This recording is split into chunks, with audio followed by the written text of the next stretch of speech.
Good evening and welcome to the Decorative Arts Trust celebration of the Prize for Excellence in Innovation. I'm Matt Thurlow, the Trust's Executive Director, and we are pleased you can join us for this evening's inaugural announcement of this exciting new award. The prize is the brainchild of a member of the Decorative Arts Trust Board of Governors who wanted to expand our mission in order to foster the appreciation and study of the arts in a manner that is complementary to our highly regarded Emerging Scholars Program, through which we offer curatorial internships, research grants, and continuing education scholarships to graduate students and young professionals. The intent of the prize is also to move beyond a strict focus on the decorative arts to include fine art, architecture, and landscape. Trust programs typically incorporate all of these components, and the prize recognizes how each contributes to our greater understanding of cultural history. The $100,000 prize funds outstanding projects that increase or advance the public's appreciation for the decorative and fine arts, architecture, and landscape. But the prize also intends to acknowledge more than just a transformative project by also applauding the talented figures who spearhead these initiatives. And this evening you will meet 4 such leaders in the field who are tackling exciting endeavors with tremendous creativity and vigor. The prize is as much as a celebration of them as it is of their institutions and their projects. This evening's festivities are made possible by 3 anonymous donors who brought the prize to fruition earlier this year, and we are grateful for their generosity and leadership on this front. To date, we have raised $1.5 million to endow the first handful of prizes, as well as to build an initial endowment towards its long-term future. And perhaps some of you in the audience this evening will help us reach our goal to ensure that the prize continues in the years to come. And we are also grateful for the sponsorship of Hub International, Flather & Perkins, as well as those who made contributions in support of this evening's program, all of whom are at home as we speak, enjoying some bubbly as well as delicacies from Philadelphia's own DeBruno Brothers. We are delighted to have friends from all over the country tuning in tonight as well for this auspicious event. And please do not think less of us for taking this opportunity to get a bit dressed up. And here's a pro tip for black gala affairs during COVID. If you leave your pocket square as home, as I did, simply fold a mask in half and voila, you're covered. So now let me introduce you to my talented colleague, Carrie Greif, who joined the Trust in June, and will be sharing some additional details about this evening's event. And for those of you who have been following us on YouTube, you know how busy Carrie has been over the last few months. Welcome, Carrie. Thank you, Matt. Over the past 6 months, I've had the pleasure of creating invigorating programs that center on decorative arts scholarship, projects, and new research. As you all know, in-person events have been difficult to come by since March, other than our special program in October, where we visited 2 Philadelphia area historic gardens. It has been incredibly gratifying to see the Trust and this community grow and evolve to meet the challenges of this time. The Trust team has created a variety of virtual programs, including Trust Tours, Trust Talks, and our Critical Conversation series. It has been so exciting to work together to create and share programs that foster and support our decorative arts community. We have shared so much, from Abelius ceramics at historic Deerfield to contemporary woven textiles in Atlanta to 18th century homes in Salem, New Jersey, and the galleries at the PMA. Thank you so much for being a part of everything that we do. As a 43-year-old nonprofit organization, we appreciate everyone's involvement in our programs and their support of the Trust. In a non-COVID world, tonight's event was destined for a cocktail party and an in-person presentation. But the benefit of the pandemic is that we can reach friends all over the country from the comfort of the Trust headquarters outside of Philadelphia. We hope you will join us at future events either in person or online. Visit our website at decorativeartstrust.org for more information. Our next critical conversation on historic houses and interpretation will take place tomorrow at 1 p.m. And we look forward to rolling out our virtual Americana week in the near future. Although we won't be gathering in New York in January, we are excited to have the opportunity to bring the Big Apple to you. Thank you, Carrie. The prize furthers the Decorative Arts Trust mission and also represents a moment of celebration and levity during a year that was desperately short of both. When we announced the prize in January, obviously the outlook for 2020 could not have been more different than it is today. But with the outbreak of the pandemic, our prize committee made the wise decision to delay the deadline for nominations until the end of June rather than the end of March. Institutional priorities and resources were quickly shifting, and we wanted our colleagues to have the opportunity to focus on essential operations and activities. The Trust Selection Committee, which consists of members of our Board of Governors, pored over dozens of nominations over the course of the summer, and given that this was the inaugural award, the committee had a number of challenges it faced.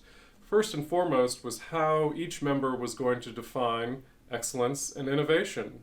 And secondly was the incredibly stiff competition created by the variety and quality of the nominations we received. Throughout, the committee's primary aim was to recognize impactful and original projects that advance scholarship in the field while also reaching a broad audience. And although only one institution will receive the prize, the committee certainly believes that all 4 finalists are worthy of support, and we are excited to share our colleagues' work. Now, it's time to showcase our 4 finalists for the inaugural prize for excellence and innovation. The first finalist we are featuring, and these will be in alphabetical order, is the Cincinnati Museum of Art, where curator of decorative arts Amy Dehan is working on an upcoming exhibition called Unlocking an Art Deco Bedroom by Joseph Urban. Hi, I'm Amy Dehan. I'm curator of decorative arts and design at the Cincinnati Art Museum. In October 2021, the Cincinnati Art Museum will open an exhibition that has been nearly a decade in the making, Unlocking an Art Deco Bedroom by Joseph Urban. The story of a fanciful modern bedroom designed in 1929 and completed in 1930 will be revealed, and related themes that include the achievement of designer Joseph Urban, his contributions to American modernism, and the changing roles for women during the late 1920s and early 1930s will be revealed. Elements from the bedroom entered the Cincinnati Art Museum's collection in 1973 and comprise the largest collection of urban-designed furnishings in a public institution. Over 90 years after the room's completion, we will present it fully conserved and installed to reflect its original state as photographed in 1930. This exhibition, accompanied by a lush scholarly publication and rich digital interactives, will present new scholarship on Joseph Urban and this rare interior.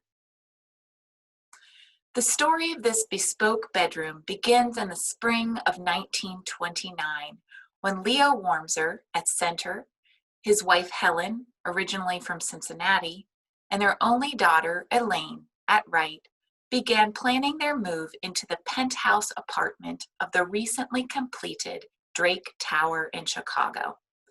The Drake Tower was next door to the Drake Hotel, sharing luxurious amenities and location. Leo Wormser practiced law. He was a prominent figure in his native Chicago and a leader in the Jewish community. Elaine was 17 years old. Although the rest of their apartment was decorated in 18th century French and English styles and featured the Wormsers' collection of historical furniture and art, the family decided to commission a modern bedroom for Elaine. For this, they called upon Joseph Urban, the Viennese-born architect and designer who had emigrated to America in 1911. Largely forgotten to audiences outside his field now, Urban was a design star of his time, accomplished in the design of operatic, theater and film sets, architecture, domestic and public interiors, graphics, textiles, and furniture. Some of his most notable works and contributions are the New School Building in New York, the 1933 color scheme for the Century of Progress International Exposition, and numerous stage sets for the Metropolitan Opera, the Ziegfeld Follies, and Hearst Film Productions. As a fervent proponent of modernism and a conduit between the European and American design worlds, he contributed to the formation of a uniquely American Art Deco style. He established the first Wiener Werkstätte showroom in America and was a principal member of the American Union of Decorative Artists and Craftsmen and the American Designers Gallery. His talent as a master of color, theater, and high finish marked all his varied projects. Leo Wormser was in conversation with Urban about the commission by April of 1929. Elaine's room measured approximately 18.5 by 21 feet, and from her large windows and terrace, she had commanding views of Lake Michigan and other Chicago landmarks. Urban presented this design sketch to the Wormsers. Given his proclivity for film, opera, and theater design, it is not surprising that Urban developed Elaine Wormser's bedroom as if depicting a scene. A press account of the project reads, "The artist's conception was that of a girl asleep on a hill looking down upon a flowered meadow. Accordingly, the bed stands on a platform and the carpet represents clusters of meadow flowers. He has introduced a touch of Viennese merriment that bespeaks the happiness of youth.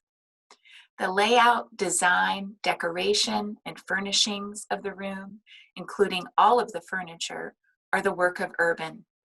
The walls are of black vitrolite, an opaque glass sheathing, and the doors and framework of black lacquer. The ceiling is silver colored. The chair coverings and the material on the hassocks employ a range of brilliant colors of the rainbow, and the glare of the strong light is mellowed through the blue, green, and yellow chiffon hangings." The estimate that accompanied this proposal anticipated costs of $7,850. That's over $117,000 in today's money. The Wormsers approved everything, except for the reproduction of Gustav Klimt's The Dancer, seen here on the left. The original painting was in Urban's personal collection and served as muse for this project and others. Years later, Elaine said, "I can remember my father saying, first, it wasn't appropriate, and secondly, it was too expensive, and that was the end of that conversation." Work on the bedroom commenced in the summer of 1929. It was completed by the midsummer of 1930. By this time, Elaine was 18. A syndicated news column, the Fashion Spectator, reported, "We visited a fascinating penthouse atop the Drake Tower in Chicago recently. The daughter of the family has a room done by Joseph Urban. The walls are black glass with cleverly designed niches to hold a rare collection of Staffordshire dogs." Just 4 years after the completion of the bedroom, tragedy struck the Wormser family. On August 9th, 1934, Elaine and her father, Leo, embarked on a trip to Michigan. Their car, driven by Elaine, skidded and overturned. Although Elaine was unharmed, Leo died instantly. He was 50 years old. Elaine had just celebrated her 22nd birthday 2 days earlier. In the month following the accident, Elaine and her mother, Helen, moved out of the apartment, finding it too large for the two of them and perhaps too full of memories. They took everything from Elaine's bedroom, except the built-in desk, dressing table, and wall paneling with them. Astonishingly, they took most of the wall-to-wall carpet. Elaine wed Cincinnatian Thomas Rice in January 1936. She remembered using some of the elements from her Joseph Urban designed bedroom in her new Cincinnati home. In 1973, Elaine donated nearly all of the remaining contents of the room to the Cincinnati Art Museum. Through this exceptional collection, never before on view in the museum's galleries, the story of a nearly forgotten artist and his patrons wait to be told. The bedroom's objects, a selection seen here, paired with a wealth of documentation, presents a rare opportunity. However, realizing this prospect has been no small feat. Displaying the collection in a sterile gallery setting would not do.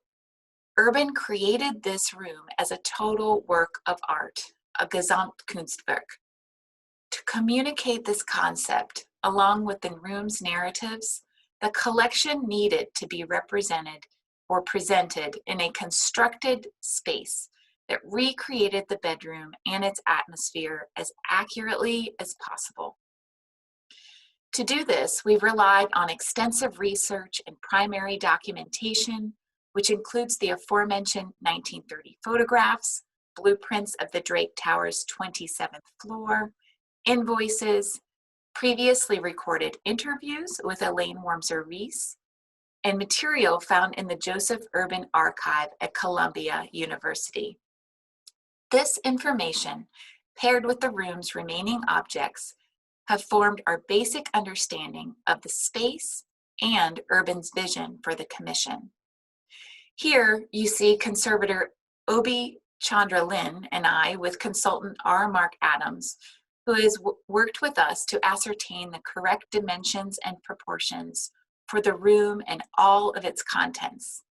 Chasing and tracking this data required rounds and rounds of calculations and cross-checking. The museum's conservators have worked to stabilize and treat each piece from the Wormser collection. For example, textile conservator Chandra Obi Lin spent months repairing splits in the silk taffeta bed cover caused by light damage, use, and age.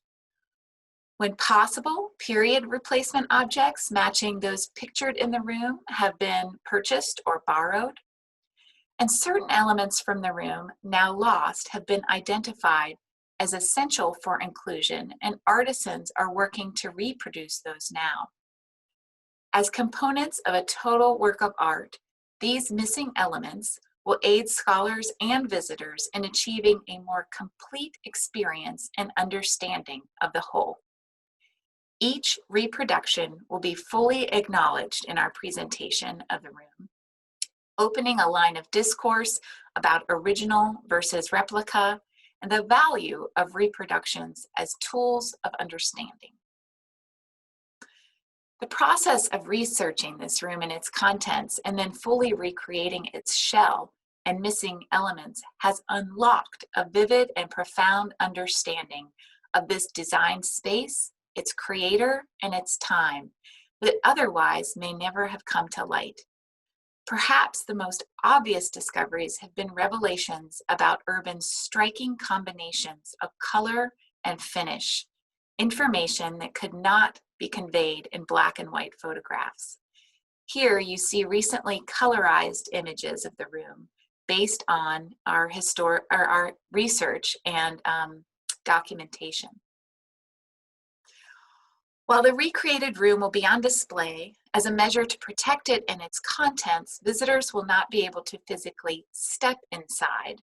Rather, they will view the room from two vantage points with up-close images and descriptions of the objects and their contextual significance available on iPads and labels.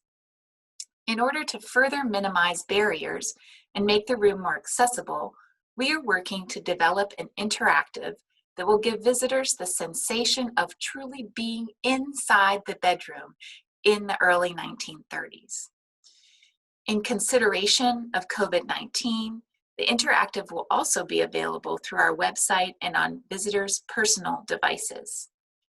Using the interactive, visitors will move through the photos of the room, encountering hotspots that they can select to learn more about specific objects through narratives, photographs, newspaper clippings, videos, and sound files. Visitors can also dive into themes that highlight the room's objects, as well as global events, movements, or trends of the time. Example themes that will be available include changing roles for women, introducing modernism, and Joseph Urban's style. A rich, immersive audio tour will also be designed. While the digital interactive is integral to bringing the room to life during the exhibition itself, it will also serve the equally important dual function of allowing the temporary installation of the bedroom to remain accessible after the exhibition has ended. While the exhibition is installed, the museum will take 360-degree images of the room and add them to the interactive. When the exhibition closes, the interactive will live on our website and alongside original Wormser bedroom objects to be displayed in our permanent collection galleries. Thus, although absent in its entirety, the room and its multi-layered narratives, which share relevancy with other works in our permanent collection, will remain accessible for visitors to explore. By adding the virtual experience of the room to the gallery, we seek to offer a solution to an issue that many museums struggle with: the desire to present the irreplaceable, immersive, transportive experience of an historic interior despite physical space constraints. Please do come and visit us in Cincinnati in the fall of 2021 when we introduce this much anticipated exhibition. Thank you.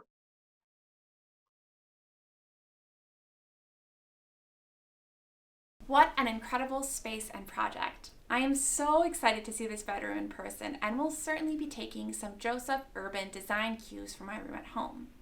I know this will be an inspiring space for those in Cincinnati and around the world. Thank you, Amy, for sharing your impressive work.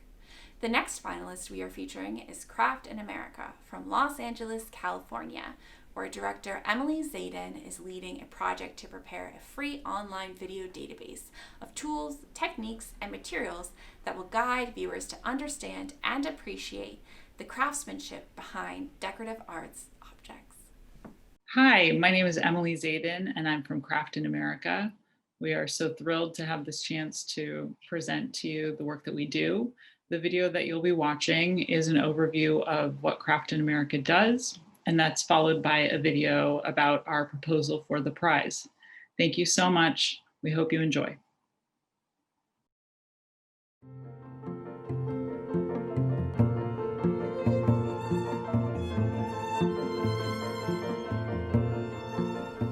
Craft in America is a Los Angeles-based nonprofit organization established in 2004 with a mission to promote and advance original handcrafted work through educational programs in all media, accessible to all, including a PBS documentary series with 25 episodes to date, a growing archival website, a large social media presence, and in-person activities and exhibitions at the Craft in America Center.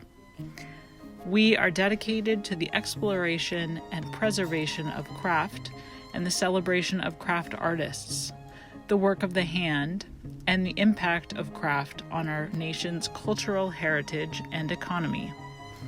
We explore the rich, diverse world of craft that spans from functional design and the decorative arts to the cultural and traditional arts to the expressive fine arts. The vast spectrum of craft offers endless possibilities. Craft is mastery, the exchange of knowledge and passion. Blacksmith Julian Williams says, "It is the pursuit of dreams." Craft comes from within. Through Craft in America's PBS series, website, center, and across all of our projects, Craft in America is dedicated to sharing how craft involves materials, tools, and hand skills for innovation. We present how craft is passed between artists via apprenticeships and friendships. We document how craft is taught at dedicated schools across the country that drive the spirit of experimentation, investigation, and communication. As one North Bennett Street School student says, craft is almost like magic. We show how craft can begin with families and stem from cultural histories. It requires, as basket weaver Mary Jackson describes, strong hands. This art form involved the total family. Families were always together, working in this tradition. We reveal how craft is transferred through instrumental and inspiring teachers. Did anyone know how to draw a buffalo?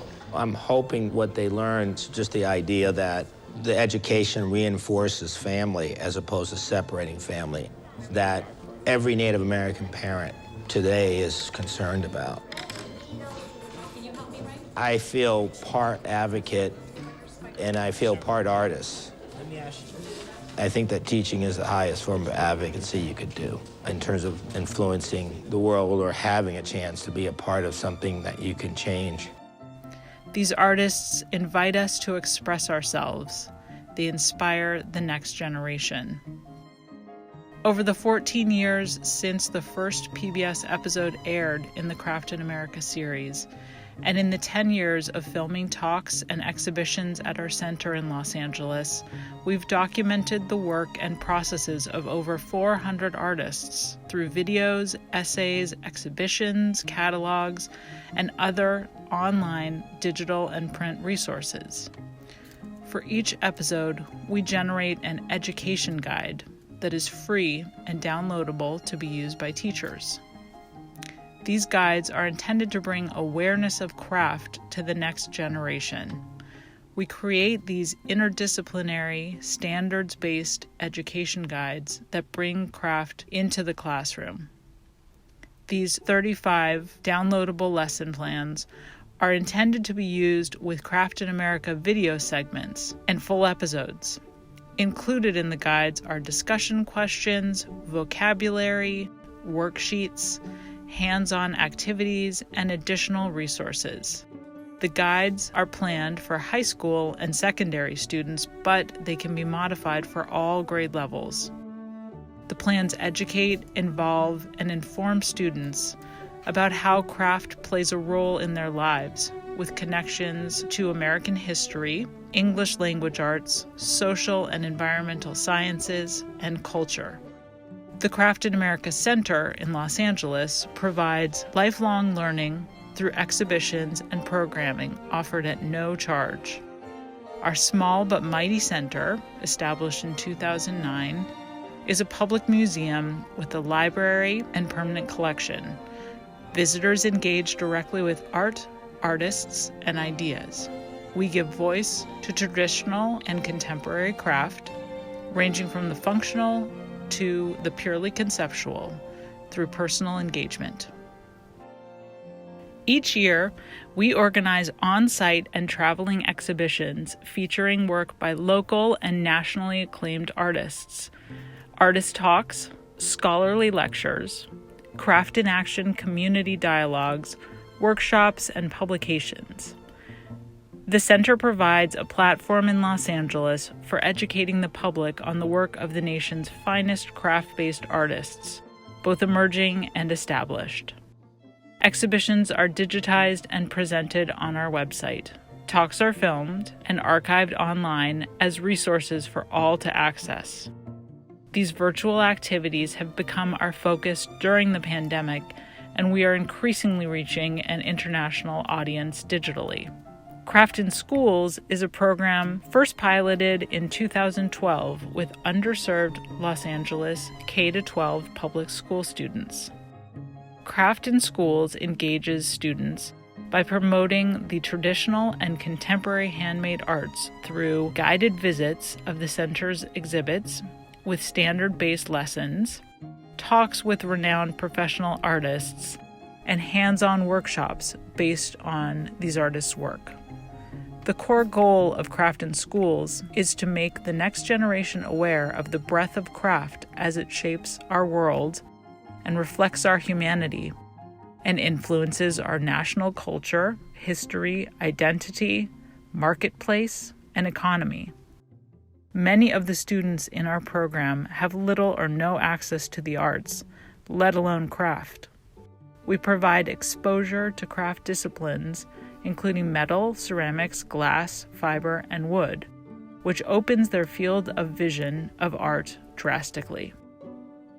We provide art programming that is not accessible in the classroom or through school funding.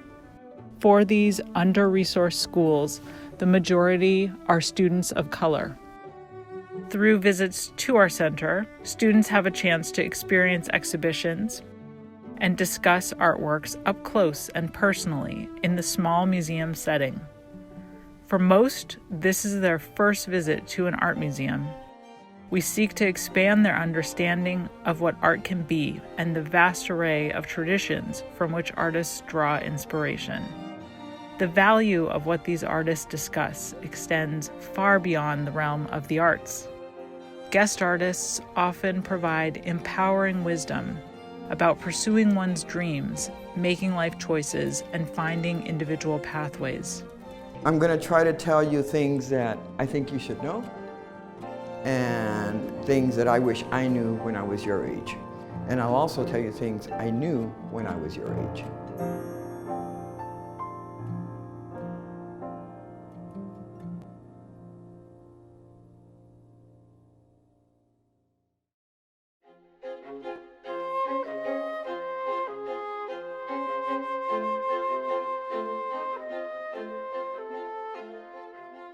Words, text, and images only go so far for explaining the tools, techniques, and materials used in the decorative arts. Through years of experience as a national voice for educating the public about handmade craft of all kinds, we recognize the need for a resource to exist that gives people an immediate, clear way to understand the definition of complex processes that are hard to define without visual aids. Craft is best learned through a craftsperson. The absolute ideal way to provide this definition is via video, a tool that Craft in America is specifically attuned to tap into. By utilizing our organizational expertise in craft, digital media, and film, and by collaborating with our national network of craft leaders, we will generate a bank of digital resources that the public can reference online anywhere at any time. Existing in perpetuity online, the Video Dictionary Project will increase awareness and appreciation of craft, the decorative arts, design, and the fine arts for museum professionals, curators, conservators, art historians, students, and the general art-interested public. Videos will be organized as a searchable online compendium supported by the Decorative Arts Trust in partnership with Craft in America. The website will group all videos together alphabetically and be searchable by keyword, phrase, and media. A visitor can also search for the visual definition of a specific term by entering a word or phrase. While few resources exist currently that include video of various craft processes, they've never been centralized and organized as a searchable bank, nor have they been verified for accuracy as reliable sources. This project will enhance appreciation of the breadth, depth, and complexities of the decorative arts. By viewing the skilled motions and movements of each filmed artist, people will have a chance to understand the physical mastery, timing, and hand-eye coordination that craft entails. These resources will assist future researchers, up-and-coming and those established, those in other academic and artistic fields needing deeper understanding of craft processes as the basis of the decorative arts. It will ideally become, like Wikipedia, the definitive household name and go-to source for elucidating comprehensible depictions of techniques and other terminology related to the living decorative arts and craft. Based on Craft in America's existing library of hundreds of videos and views, it's clear that process videos are among the most liked and viewed videos. Watching an artist in action is educational, enlightening, enthralling, engaging, and it can be meditative. Not only will people access these videos with the intention of finding a definition for a specific term or process, they will be drawn in to explore other videos more fluidly. People will utilize these video entries to seek out information and gain knowledge, as well as for the pure enjoyment of watching artists masterfully manipulate materials. As an example, one of Craft in America's most viewed videos is a farrier shoeing a horse. This video is the most clear demonstration of this process and documents how this process works. Creating more concise videos like this example, spanning the range of craft that forms American material culture, will undoubtedly fill a much-needed void. We plan to partner with professional teaching artists who can demonstrate fundamental, important techniques across media, focusing on glass, ceramics, wood, metal, fiber, and miscellaneous materials. These diverse, contemporary makers will bring the process to life through demonstration. In addition to providing deep insight into how these processes work, these videos will additionally serve to document current processes in perpetuity. The beauty and core of this project is that it captures precisely how historic craft and decorative arts processes are very much thriving in the hands of contemporary makers and craft artists. These videos will bring to life the age-old techniques from our craft heritage. They will provide understanding of what each process entails in terms of the complexities of manipulation, tool work, hand-eye coordination, nuanced sensitivity to material, fluidity, and attention to detail. These videos will describe and define what words and historic illustrations cannot convey. Process is fundamental to understanding and appreciating the decorative arts. Watching an artist or maker construct an object is the only way to fully comprehend how an object comes into being. These processes remain largely intact and even unchanged over the centuries. Although the artists and makers are very much part of this day and age, and they work in modern settings, and they might use some tools that differ from those of the past, their work carries on the technical tradition. This project will organically demonstrate the ongoing continuity of craft processes in modern life.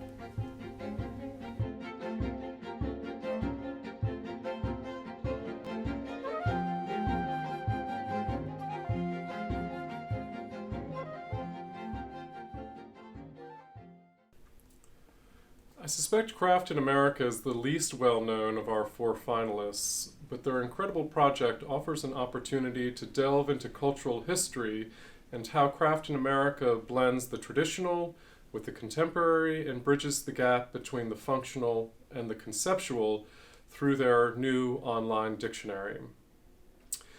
The third finalist we are highlighting is also from Southern California. In this instance, the Huntington Library, Art Museum, and Botanical Gardens in San Marino, where Dennis Carr, the Virginia Steele Scott Curator of American Art, is leading a reinstallation of its American art galleries titled Borderlands. Hi, I'm Dennis Carr, joining you from the Huntington Library, Art Museum, and Botanical Gardens in California, where I am the Virginia Steele Scott Chief Curator of American Art. I will be speaking to you about a major permanent gallery reinstallation project that we are planning to open late next year in the fall of 2021 to reinstall and reinterpret a portion of our American art collection. The reinstallation will cover 7 galleries across the northern side of our American Art building, currently occupied by a special exhibition called Made in LA 2020, a version, which is the biennial of contemporary art in Los Angeles, organized in partnership with the Hammer Museum. Once this incredible contemporary art exhibition closes next year, we will have the opportunity to rethink our historic art galleries in an innovative way, focused on the theme of borderlands, to look at places where cultures came together or where artists crossed borders, to tell a story of American art that is multicultural and multilingual, and to think about themes of migration, place, and ecology as central to art making. We have a number of goals with this project. First, to create an installation that expresses our institutional values of diversity and inclusivity, in particular, a focus on Indigenous histories. To introduce a broader, more hemispheric approach to the Americas, rather than a narrow focus on American or US-based art. To build a platform to work with colleagues across the Huntington and across our major collecting areas in the library, botanical, and art, and to think about intersections between our unique collections. To link the outside with the inside, to engage the landscape around the galleries in the narratives we are telling, to create new spaces for education and film, and finally, to work with our 2 artists in residence for the coming year, Enrique Martinez Celaya and Sandy Rodriguez, who are both Latinx artists based here in Los Angeles. The decorative arts, of course, play a very important role in this project, and we are grateful for the consideration and support of the Decorative Arts Trust. The reinstallation will include masterworks in the collection, such as our important painting by Frederick Edwin Church, Chimborazo, from 1864, which depicts a volcano in Ecuador Church had studied and sketched during 2 trips to Ecuador and Colombia in the 1850s. The galleries will feature views of North, Central, and South America, from the Arctic scenes of glaciers by William Bradford to South America with such artists as Church and Martin Johnson Head, to California with Edwin Alban Payne's view of the San Gabriel Valley, which you see at the top right, which is pretty much the view looking north from the American art galleries.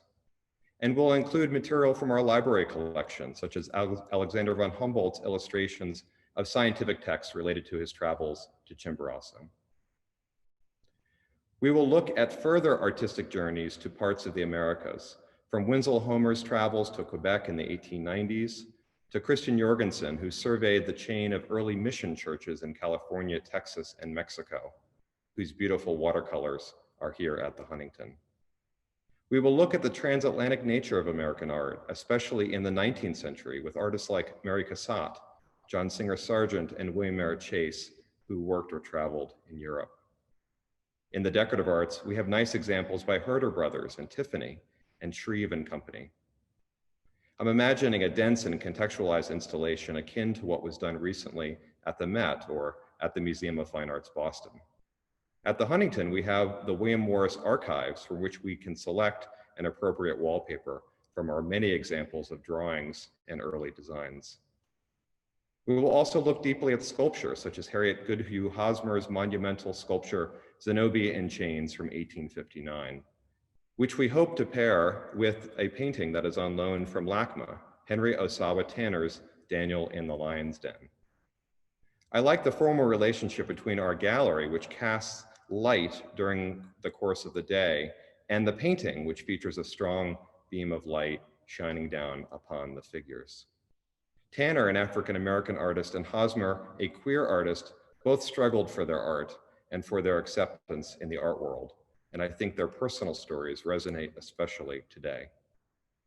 The project will result in a new education space off the main lobby, created in partnership with our education team at the Huntington, focused on the theme of art and ecology, which explores how changes in the natural world over time have impacted artistic production in the Americas, which is especially important in the decorative arts. We will work with our botanical curators who grow dye plants right outside the American galleries. This project also offers an opportunity to work closely with the Huntington's current artists in residence, Sandy Rodriguez, whose work draws from indigenous knowledge of pigments and artistic materials, and the Cuban-born artist Enrique Martinez Celaya, whose work centers on issues of immigration, displacement, exile, and movement across borders. Finally, the exhibition includes a new film space for our multi-year partnership with Ghetto Film School, an educational and social justice organization founded in New York, but now with centers in London and Los Angeles that mentors young high school-age filmmakers from diverse backgrounds. We worked with them in our Galleries of American Folk Art this past year, and will continue the partnership with a new film room, which you see on the left of the screen, that will provide a space for the students to share their perspectives on our American art collection and to center their voices within our public galleries. So that is a very quick summary of the broad outlines of the project. We seek to transform the presentation of American art at the Huntington, to open up the interpretation of our collections to a range of outside voices, and to provide a welcoming and inclusive space for diverse audiences. As such, and as the reinstallation covers the decorative arts and sculpture, painting, landscape design, and film, and incorporates a range of new voices and narratives, we thought this project would be of interest to the Decorative Arts Trust. Thank you very much. Thank you so much, Dennis. I have not been to the Huntington before, and I will certainly be the first in line to see this exhibition. It is so exciting to see how you are approaching these amazing American art objects to share different perspectives and tell new stories. Our fourth featured finalist is Thomas Jefferson's Monticello. Diane Aaron Price, Associate Curator of Decorative Arts, is undertaking a comprehensive reassessment of Thomas Jefferson's tea room in preparation for a restoration and reinterpretation project.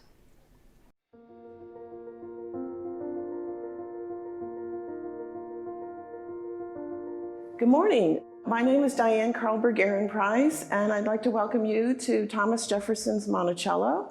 I'm the Associate Curator of Decorative Arts here at the Foundation, and we've been working on an exciting project. We're starting to tackle researching and reinterpreting and reinstalling the public spaces here at Monticello, and our initial project is the tea room. We would like to thank the Decorative Arts Trust for considering us for their inaugural grant in excellence. So let me tell you a little bit about this space and why it's so important to Monticello and to really the whole project of interpreting the first floor.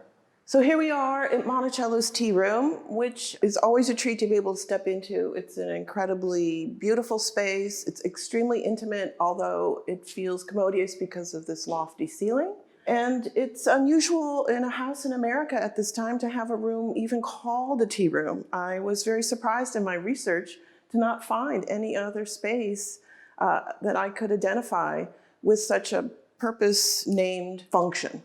And Jefferson, I think, was maybe inspired by these freestanding tea houses, which were popular in Europe and also in America, a place you would retire to in nature to have your tea and relax. And there were a few spaces in England, particularly at the spas and baths, that had rooms called tea rooms. It's a chilly day here at Monticello. You might be able to see the leaves are mostly down outside, but that didn't mean that the family didn't continue to use this space. First of all, he had 2 layers of glazed doors so that you could have an air pocket, whether you were in the dining room to stay warm from the tea room, Or if you were in here relaxing during the day or particularly in the evening, these could be closed to make it more comfortable. And despite having all the windows, which offered the glorious light, there are paneled shutters to mitigate the cold. And most excitingly, we have this amazing classical niche, which is just begging to have a stove, a German cast iron stove, reintroduced into this space. We know that Jefferson acquired one. We have amazing documentation from the German forge telling us exactly its columnar shape, its pedestal, and its urn finials. In this space, this would have been going on a day like today. There was a flue that went out, and we believe that it was a wood burner and that the wood itself had to be fed from the front, which gets us thinking about, well, who was in here? Who was invited to relax in this space? And who was in charge of making it function? Who fed that stove? Burl Colbert, the enslaved butler, would have been in this space before the family and guests adjourned here to set up the evening coffee, to clear away dishes. But otherwise, Jefferson himself would be in here, his daughter, grandchildren, important guests. We frequently point out Lafayette, but there were also many young gentlemen that came to learn from Jefferson, the great patriot and statesman. And it's a dynamic space that we used to show just dining in this space. But really what Jefferson intended was that this was a sitting room, that this was an intimate space where people could have conversation very much like a salon, like an intimate space that he might have known when he was living in Paris. So in working on the space, very excited to talk to our colleagues when we had an opportunity to sample all of the woodwork and the walls to better understand that we get the right decorative scheme in here. And we realized in sampling these brackets that they're original, they've never left the house, so we need to give them more love and attention. They're incredibly important survivors. And that the brackets themselves are plaster, molded plaster, and they were painted to match the terracotta finish of Jefferson's 4 original busts. What we also learned was that the wall decoration was a gray. It was a nice, rich gray. So picture terracotta art elements punctuating a gray wall with creamy trim. We wish we had the original busts, but we're excited to report that certainly 3 out of 4 of the original busts survived, perhaps 4. And they all were shipped to Boston in 1828, and 2 of the most important ones are at our sister institution, the Boston Athenaeum, even today. And that is a partnership that we're very grateful for and excited to kick off, to work with our curatorial colleagues at the Boston Athenaeum. Their busts of George Washington and the Marquis de Lafayette are considered treasures in their own collection. And we're starting to explore the idea of this partnership where we can scan those busts, we can talk about restoring them. We're going to conserve and restore the brackets, the walls. We're also having an exciting project of scanning our entablature and being able to share those downloads so that our public, perhaps they want a rosette to have in their own space or to use it as a teaching tool. There was an art installation beneath each bracket, and one of the brackets even has a little hook that survives. And Jefferson tells us that beneath each bust of one of these great American worthies, John Paul Jones, Ben Franklin, George Washington, and the Marquis de Lafayette, there was some kind of medallion of a Roman emperor, about 3 inches big. And each one of those emperors were despicable. It was not only a didactic space where you might learn about good behavior and bad behavior, but it was also autobiographical. Immediately, Jefferson is encouraging you to think about good and bad government, a moral tale, as well as a place of repose. We know from a floor plan that Jefferson's granddaughter left us that there were 2 sofas, 2 almost love seats, one on each side of the tea room, one underneath the window, and one in this cozy spot under the stove I told you about. We know that at least one of these sofas survived. The funding would enable us to reproduce a pair of them just the way they would have been here in Jefferson's day, and they would have really set off this space as something forward. And speaking of the young democracy, we are so fortunate to have so many original objects. For a house museum to be able to really point to exact objects that were used in this space is remarkable and very exciting. One piece is this tea table. The family called it the Brescia marble table. It actually has this beautiful reddish patterned marble from Brescia, Italy. And Jefferson himself favored this table, as did the family. When he comes back from Paris, things like this table are being shipped to him, but he goes out and he acquires an entire set of dining furniture when he's living in New York. He acquires 10 of these mahogany shield back chairs that we think were probably made by Thomas Burling, but we know they're New York examples and that most of them were always used in this space. So we're looking forward to having them conserved and having the upholstery restored to its proper color and material. And we're working with our colleagues in archaeology to build up collections based on our sherds. So it's not just second guessing the types of ceramics here. We're using real data-driven choices to refurnish the tea room.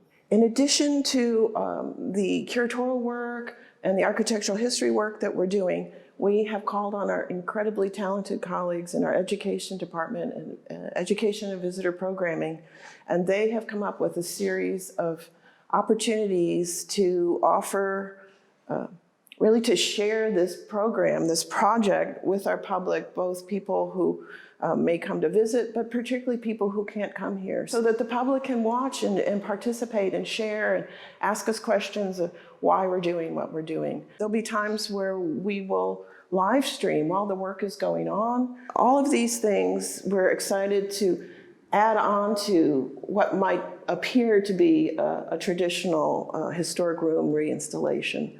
Thinking about what we can accomplish and what we can offer our visitors, and not just visitors here in person, but visitors from afar. Through this grant, through this project, it's limitless. It's exciting, it's dynamic. It would be groundbreaking to have this space the way Jefferson wanted. He wanted a dialogue. He wanted people to come in here, converse amongst themselves, but also be edified and challenged to think about things in a different way, to learn lessons that are important for our nation. And we think that through this project, we can build on that. We can build on that concept. We can invite people in. We have an opportunity to perhaps recirculate those lessons that he thought was so important.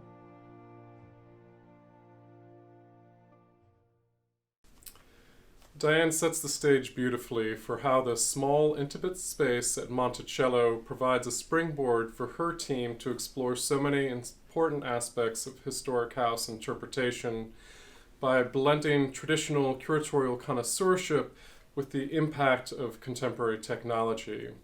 And if you are wondering if that splendid tiger print upholstery on Jefferson settee is original, that is in fact not period to the initial furnishing of the tea room. Now, for the moment we have all been waiting for, the announcement of the inaugural Decorative Arts Trust Prize for Excellence and Innovation submitted by our committee. The 2020 prize goes to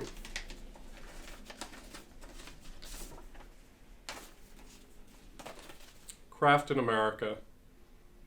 Congratulations to Emily Zayden and the rest of the Craft in America team. We can't wait to see this project develop, and I can't wait to share this resource. I'm sure it will be invaluable to all those who love objects, craft, and design, and to those who are new to the decorative arts community. Yes, congratulations, Emily, and to all of your colleagues at Craft in America. We thank you and all of the institutions who submitted nominations this year. And we are especially grateful for the opportunity to share the presentations submitted by each of our 4 finalists. To Amy, Dennis, and Diane, I expect the committee wants you to know how much we respect and admire you, and how much we look forward to your projects coming to fruition in the coming years. Your work is of tremendous importance and a great source of inspiration and pride for us all, and will further the field in so many significant ways.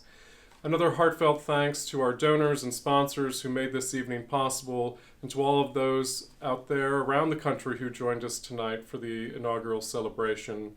We look forward to receiving a new batch of inspirational nominations next year, with the hope of giving the prize away in person in 2021. Please follow us on social media and check our website for more ways to become engaged with the Decorative Arts Trust. Thank you, stay healthy, and good night.